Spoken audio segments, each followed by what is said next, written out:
జరిగినటువంటి ఏదైతే ఉందో శిక్ష ప్రతి ఒక్కరు కూడా చాలా వరకు హర్షిస్తున్నటువంటి పరిస్థితి కనిపిస్తుంది. కానీ ఎక్కడ కూడా అమృత కనిపించినటువంటి దాఖలాలు, మాట్లాడినటువంటి దాఖలాలు అయితే లేవని చెప్పవచ్చు.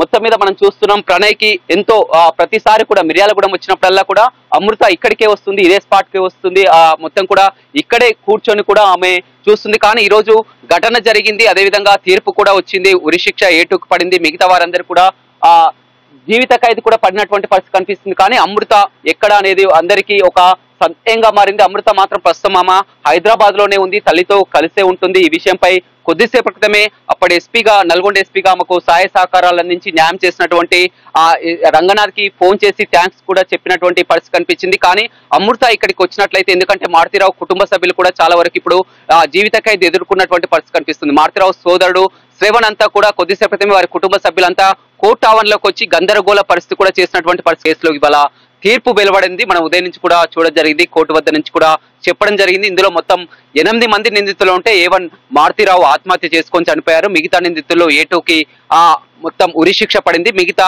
A3 నుంచి A8 వరకు 6గురికి కూడా జీవిత ఖైదు విధించినటువంటి పరిస్థితి కనిపిస్తుంది. ఎప్పుడైతే తీర్పు వెలువడిందో అప్పుడే మనం మిర్యాలగూడలో ఉన్నాం. మిర్యాలగూడలో చూసినట్లయితే ఇంకో ప్రణయ్ సమాధి వద్ద ఉన్నాం. ప్రణయ్ సమాధి వద్ద వెంటనే విధంగా పూలదండ వేసి పుష్పాంజలి ఘటించి కూడా మొత్తం తల్లిదండ్రులు, ప్రణయ్ తల్లిదండ్రులంతా కూడా భావోద్వేగానికి గురై కన్నీరు మున్నీరవుతున్నటువంటి పరిస్థితిని కూడా మనం చూడడం జరిగింది. ఎగ్జాక్ట్ మనం ఎక్కడైతే ఉన్నామో చూస్తున్నాం. ప్రణయ్ సమాధి వద్ద చూసినట్లయితే ఎప్పుడు కూడా రీసెంట్ గా ఇటీవల కాలంలో చాలా సార్లు అమృత మిర్యాలగూడెం వచ్చిన ప్రతిసారి కూడా ఇక్కడికే సమాధి వద్దకు వస్తుంది. కానీ ఈ రోజు జరిగినటువంటి తీర్పు మొత్తం కూడా తెలుగు రాష్ట్రాల్లో, రాష్ట్ర వ్యాప్తంగా కూడా అంతా ఎంతో ఉత్కంఠగా ఎదురు చూస్తారు. ఎందుకంటే ఒక కులాంతర వివాహం చేసుకుంది, పరువు హత్య కేసులో ఎలాంటి తీర్పు ఇవ్వబోతుందని కూడా యావత్ దేశమంతా కూడా ఎదురు చూసినటువంటి పరిస్థితులు కూడా అమృత ఎక్కడ కూడా కనిపించినటువంటి పరిస్థితి కనిపిస్తుంది. అమృత ప్రస్తుతం హైదరాబాద్ లో ఉంది. గత కొంతకాలం నుంచి అమృత తల్లితో ఉంటుంది. అప్పుడప్పుడు నెలకొకసారి కూడా ఇక్కడ మిర్యాలగూడ రావడం, అత్తమామలతో కలిసి ఇక్కడ ఉన్నటువంటి ఫామ్ హౌస్ కి వెళ్ళడం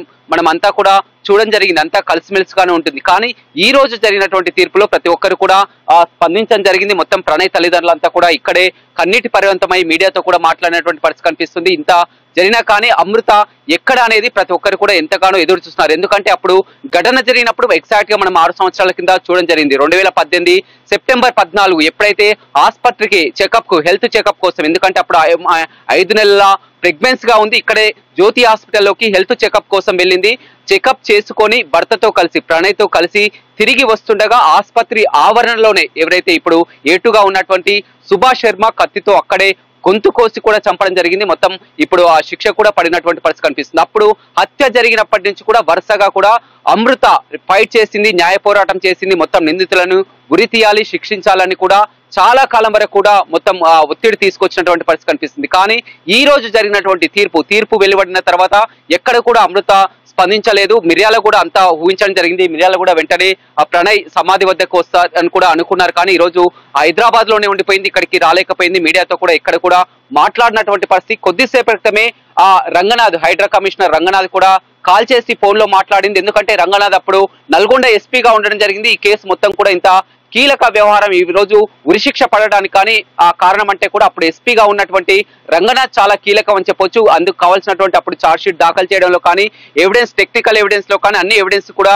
కోర్టుకు సమర్పించినటువంటి పరిస్థితి. అప్పుడు అమృతకు చెప్పడం జరిగింది, ఖచ్చితంగా నీకు న్యాయం జరిపిస్తానని మాట ఇవ్వడం జరిగింది. ఈ రోజు శిక్ష పడిన వెంటనే కూడా అమృత రంగనాథ్ తో కూడా ఫోన్ లో మాట్లాడినటువంటి పరిస్థితి కనిపించింది. కానీ ప్రస్తుతం మనం మిర్యాలగూడ చూసినట్టే మిర్యాలగూడలో అత్తమామలు కానీ ప్రతి ఒక్కరు కూడా చాలా వరకు ఖచ్చితంగా ఇవాళ మిర్యాలగూడ వస్తుందని కూడా ఊహించడం జరిగింది. ఆమె ఇటీవల చూసినట్లయితే మొత్తం ఒక సోషల్ మీడియాలో మొత్తం కూడా రీల్స్ కానీ ప్రతిదీ కూడా అప్డేట్ చేసుకుంటూ వస్తుంది. ఏదన్నా షాపింగ్కి వెళ్ళినా కానీ, ఫామ్ హౌస్కి వెళ్ళినా కానీ, బయటకి ఎక్కడికి వెళ్ళి కానీ ప్రతినిత్యం కూడా ఆమె సోషల్ మీడియాలో ఎంతో యాక్టివ్ గా ఉంటూ వస్తుంది. కానీ ఇంత పెద్ద ఘటన ఆమె అయితే ఏదైతే కోరుకుందో ఇవాళ అదే జరిగింది. ఎందుకంటే ఆమె మొదటి నుంచి కూడా ఇందులో కఠినంగా న్యాయం జరగాలి, శిక్షించాలని కూడా మొదటి నుంచి కూడా 6 ఏళ్ల నుంచి కూడా సుదీర్ఘ పోరాటం చేస్తుంది. ఆ పోరాటంలో భాగంగా ఇవాళ ఏటుకి ఉరిశిక్ష పడింది. మిగతా వారందరూ కూడా లైఫ్ విధించినటువంటి పరిస్థితి కనిపిస్తుంది. కానీ ఇంత జరిగినా కానీ ఎక్కడ ఆమె మీడియాలో కానీ, ఎక్స్ లో కానీ ఎక్కడ ట్వీట్ చేసినటువంటి దాఖలాలు కూడా లేవు. మీడియాలో కూడా వస్తుందని కూడా ఊహించడం జరిగింది. కానీ ఎందుకు స్పందిస్తలేదని కూడా చాలా వరకు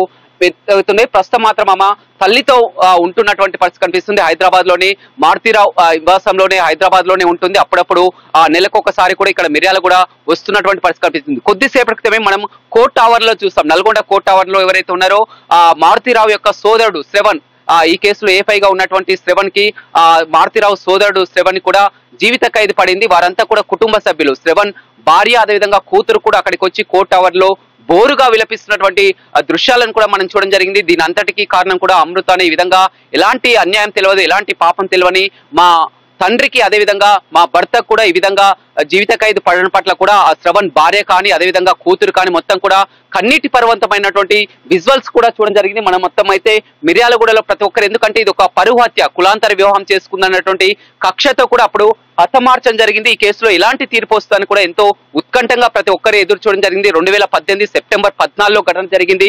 ఏదైతే అమృత అదేవిధంగా ప్రణయ్ ఇద్దరు కూడా మిర్యాలగూడకు చెందిన వారే. వారు స్కూల్ లైఫ్ నుంచే ఫ్రెండ్స్.